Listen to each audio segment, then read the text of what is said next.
Amazon வந்து ரொம்ப நாள் கழிச்சு இப்போ $2 trillion கம்பெனியாக போயிடுச்சு, மேலே ஏறிடுச்சு.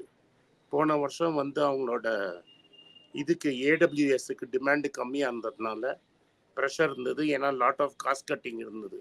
இந்த வாட்டி டிமாண்ட் ரிஸ்டோர் ஆகிடுச்சு.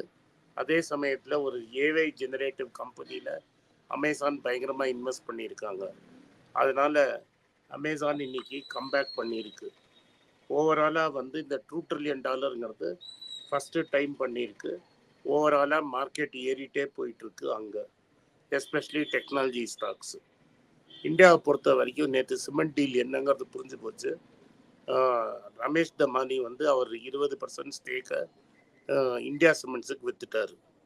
ஸோ இந்தியா சிமெண்ட்ஸ் வந்து ரமேஷ் தமானி பில்டப் பண்ணியிருந்த ஸ்டேக்கை அல்ட்ராடெக் சிமெண்ட் வாங்கிடுச்சு. பேஷண்ட்டாக அவர் ரொம்ப நாளைக்கு வாங்கியிருந்து ப்ரமோட்டர்கிட்ட பேசி வாங்கியிருந்தார்.